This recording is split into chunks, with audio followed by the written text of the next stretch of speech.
हरीश की एक पत्नी थी जो बहुत बोलती थी और वो उसके ज्यादा बोलने से बहुत परेशान था। हरीश को पता चला कि जंगल में एक महात्मा आए हुए हैं। वह अपनी पत्नी को उनके पास लेकर जाता है और कहता है कि मुनिवर, कृपा करके आप इसे समझाइए, ये बहुत बोलती है। मेरे मना करने के बाद भी इसका दिन भर इसका मुंह चलता ही रहता है।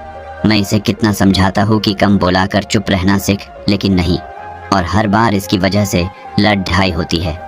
महात्मा मुस्कुराए और बोले, मैं तुम्हें इस बात को एक कहानी की मदद से समझाता हूँ। मेरा गुरु का एक शिष्य था जो बहुत बोलता था। वह हर समय इधर उधर की बातें करता था और कभी शांत नहीं रहता था। जब वह दान लेने के लिए जाता तो हर घर से एक नई कहानी लेके आता और आश्रम के दूसरे शिष्यों को सुनाता, और एक शिष्य की दूसरे से बुराई करता, चुगली करता और दूसरों के सामने अच्छा बनने का प्रयास करता और खुद के मुंह से ही खुद की तारीफ करता रहता और हमेशा खुद को गुरु के सामने सबसे बुद्धिमान और उत्तम साबित करने का प्रयास करता।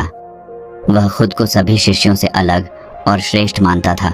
उसका कहना था कि मैं एक अमीर घर का बालक अगर मैं चाहता तो एक आरामदायक और सुविधाओं से भरा जीवन जी सकता, लेकिन मैं वह सब छोड़ कर यहाँ आ गया क्योंकि मुझे खोज करना, खुद को जानना है, जीवन को जानना है।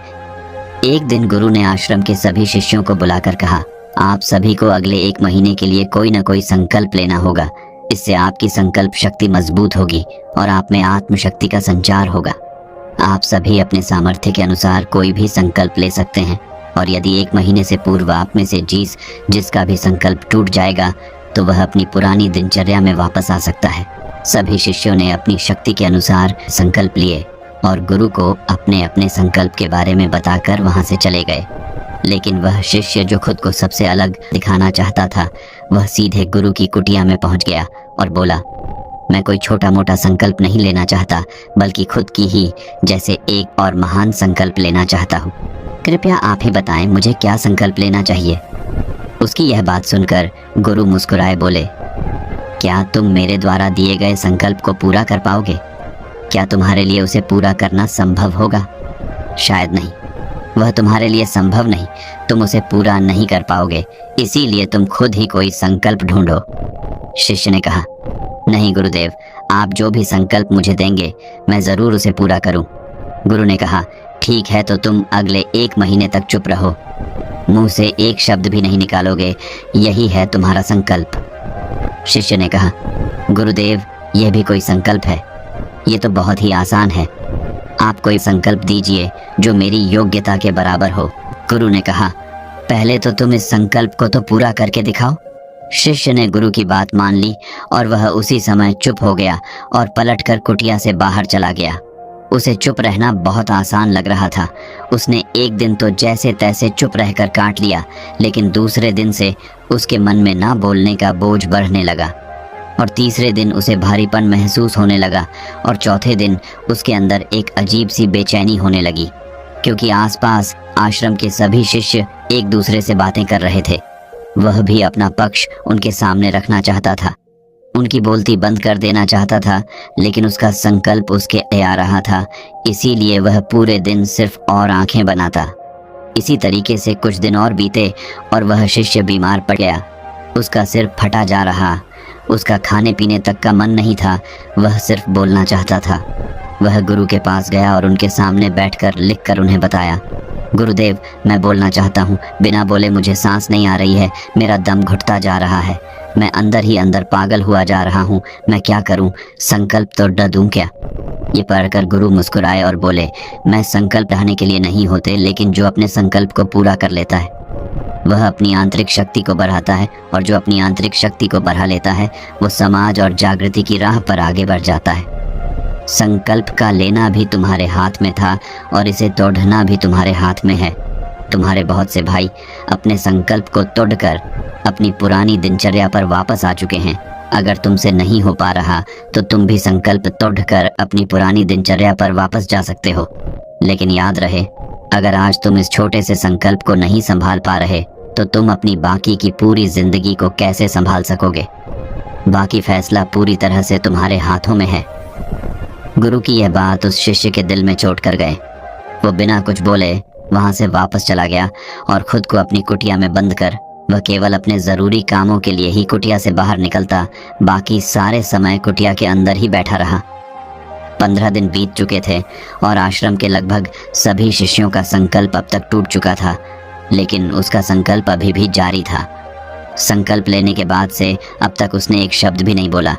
सारा आश्रम हैरान था कि इतना बोलने वाला इंसान चुप कैसे हो। 15 दिन बीतने के बाद वह दोबारा अपने गुरु के पास गया और लिखकर बताया है, गुरुदेव, मैं बाहर से तो चुप हूँ, लेकिन मेरे भीतर बहुत सी आवाज़ें हैं, बहुत सी चीख पुकार और शिकायतें हैं। मैं अंदर ही अंदर बात करता रहता हूँ। मेरा मन तरह तरह के प्रश्न पूछता है। मैं बाहर से जितना मोर, भीतर से उतने ही शोर शराबे से भरा।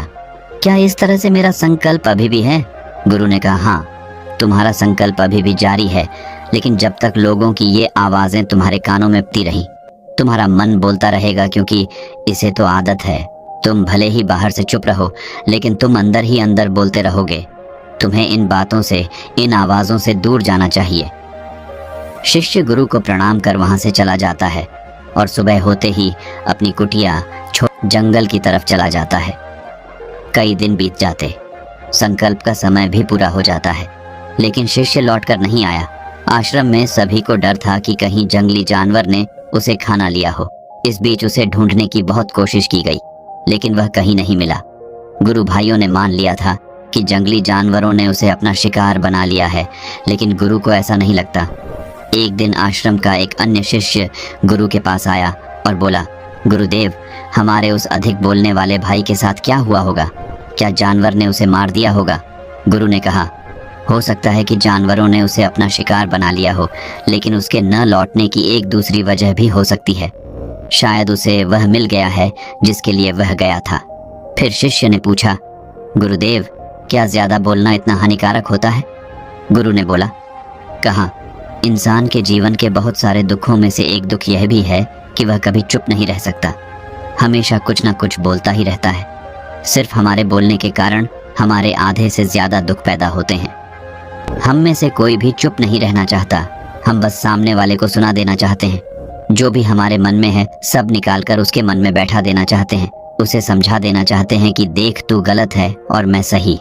इस तरीके से सुनने और सुनाने का यह काम जिंदगी भर चलता रहता है, लेकिन इस नासमझी में हम अपना समय, अपना जीवन, अपनी समझ और सबसे महत्वपूर्ण है कीमती पल जो जिए जा सकते हैं, जिनको अनुभव किया जा सकता है, जिनमें आनंद को प्राप्त किया जा सकता है, यह सब खो देते हैं।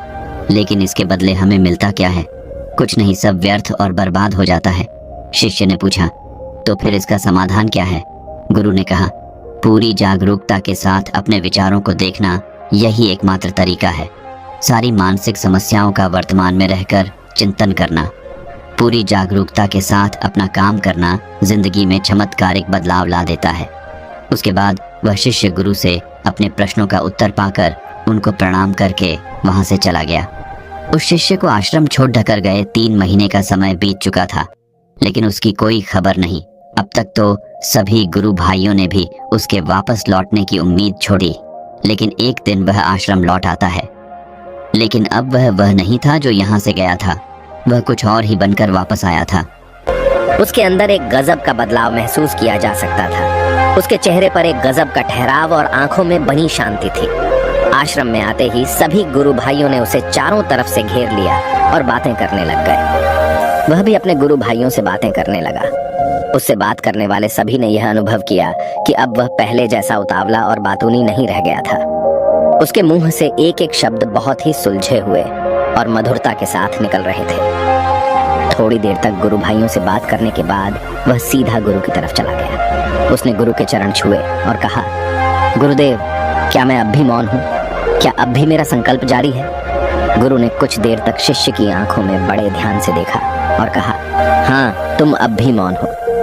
तुम्हारे मुंह से एक भी शब्द निकल नहीं रहा और तुम्हारा संकल्प अभी भी जारी है। शिष्य ने कहा, गुरुदेव, जब मैं आश्रम से गया तो मैं मुंह से तो चुप था, लेकिन मेरे अंदर बहुत सी आवाजें थी।